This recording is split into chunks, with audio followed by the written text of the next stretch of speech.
நமஸ்காரம். 1000 நாமங்கள் 1000 கதைகள் 458 சூக்ஷ்மாய நமக. 457 முதல் 463 வரை உள்ள திருநாமங்கள் நரநாராயண அவதாரங்களையும் குறிக்கும், அமுதம் கடைந்த வரலாற்றையும் குறிக்கும். ஒரு முறை திருமாலை தரிசிப்பதற்காக காரிய வைகுண்ட லோகத்துக்கு நாரதர் சென்றார். நாரதரை பார்த்தவாறே மகாலட்சுமி தனது அறைக்குள்ளே சென்று விட்டாள். அதை கண்ட நாரதர் திருமாலிடம், இறைவா, அடியேன் புலன்களையெல்லாம் வென்றவன், எந்தவித தாழ்ந்த ஆசைகளும் இல்லாதவன், அப்படி இருக்க என்னை கண்டு ஏன் அன்னை விலகி நிற்க வேண்டும் என்று கேட்டார். அதற்கு திருமால், நாரதா, உலகியல் ஆசைகளை வெல்வது மிகவும் உயர்ந்த விஷயமே. ஆனால் உலகியல் ஆசைகளை வென்றவன் என்று கர்வம் கொள்வது தவறாயிற்றே. ஆசையை வென்றவன் என்று கர்வத்தோடு சொல்லிக் கொள்ளும் உன்னை எனது ஆச்சரிய சக்தியாகிய மாயையால் நான் எப்போது வேண்டுமானாலும் மயக்க முடியும் என்றார். அதெல்லாம் நான் மயங்க மாட்டேன் என்று கர்வத்துடன் சொன்னார் நாரதர். அப்படியா, என்னுடன் வா என்று சொன்ன திருமால் நாரதரை தன்னோடு கருட வாகனத்தில் அமர்த்தி நர்மதா நதிக்கரைக்கு அழைத்து சென்றார். நாரதா, நீ போய் நர்மதையில் நீராடி விட்டு வா என்றார் திருமால். நாரதரும் நீராடி விட்டு வெளியே வந்தார். வந்து பார்த்தால் நதிக்கரையில் திருமாலையோ கருடனையோ காணவில்லை. நாரதர் தன் நினைவையே மறந்தவர் போல் தெரிந்தார். மேலும் தண்ணீரில் அவரது முகத்தின் பிரதிபலிப்பை பார்த்தபோது அது பெண் உருவமாக தெரிந்தது.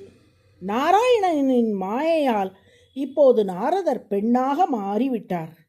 தான் நாரதர் என்பதையும் மறந்துவிட்டார். ஏதும் செய்வதறியாமல் நதிக்கரையில் அவர் நின்றிருக்க அப்பகுதியை ஆட்சி செய்த மன்னன் தற்செயலாக அங்கே வந்தான். பெண் நாரதரின் வடிவில் மயங்கிய அவன் அவளை திருமணம் செய்து கொண்டான். தான் யார் என்ற புரிதலே இல்லாமல் மகாராணியாக வாழ்ந்து வந்தாள் பெண் நாரதர். அவளுக்கு 12 மகன்கள் பிறந்தனர். மன்னனும் பெண் நாரதரும் 12 குழந்தைகளையும் வளர்த்து ஆளாக்கி திருமணமும் செய்து வைத்தார்கள். இந்நிலையில் அடுத்த நாட்டு அரசன் இவர்களின் நாட்டை எதிர்த்து போர் புரிய வந்தான். இவர்களின் 12 மகன்களும் போர் புரிய சென்று போர்க்களத்தில் மாண்டு போனார்கள். புத்திர சோகத்தால் மன்னனும் பெண் நாரதரும் கதறி அழுது கொண்டிருந்த வேளையில் ஒரு முனிவர் அங்கே வந்தார். இருவரையும் நர்மதா நதிக்கரைக்கு அவர் அழைத்து சென்றார். பெண் நாரதரை பார்த்து, நீ நதியில் இறங்கி நீராடு என்றார். நீராடி விட்டு மேலே எழுந்தவாறே பழைய தோற்றமும் பழைய நினைவும் நாரதருக்கு திரும்பியது.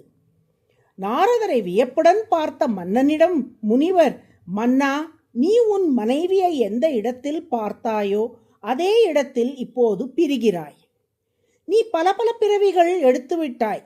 அதில் எத்தனையோ மனைவிகளும் மகன் மகள்களும் உனக்கு இருந்திருக்கிறார்கள். அவர்கள் ஒவ்வொருவருக்காகவும் நீ வேதனைப்படப் போகிறாயா? நீ இறைவனை குறித்து தவம் புரிந்து நற்கதி அடைவாயாக என்று சொல்லி அவனை அனுப்பி வைத்தார் முனிவர். கரை சேர்ந்த நாரதருக்கு முனிவர் திருமாலாகவே காட்சியளித்தார். நாரதா, என் மாயை உன்னை எப்படி மயக்கும் என்பதை உணர்த்தவே உன்னை பெண்ணாக்கி இத்தகைய ஒரு லீலையை செய்தேன். புலன்களை வென்றால் மட்டும் போதாது.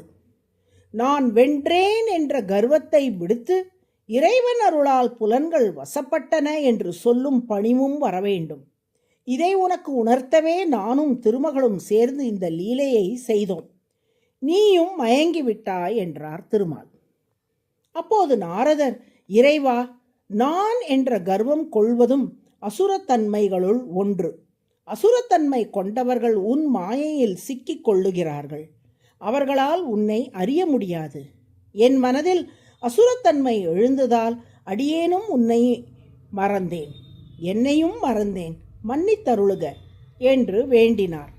திருமாலும் மன்னித்து அருள் புரிந்தார். பார்க்கடல் கடைந்த போதும் அசுரர்களுக்கு தன் திட்டம் தெரியாதபடி அவர்களை மயக்கி நல்லவர்களாக தேவர்களுக்கு அமுதம் கிட்டும்படி செய்தாரல்லவா திருமால். அதனால்தான் அவர் சூக்ஷ்மக என்று அழைக்கப்படுகிறார். சூக்ஷ்மக என்றால் இவ்விடத்தில் அறிய முடியாதவர் என்று பொருள்.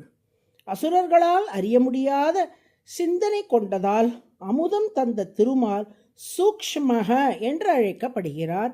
அதுவே சகசிரநாமத்தின் 458வது திருநாமம்.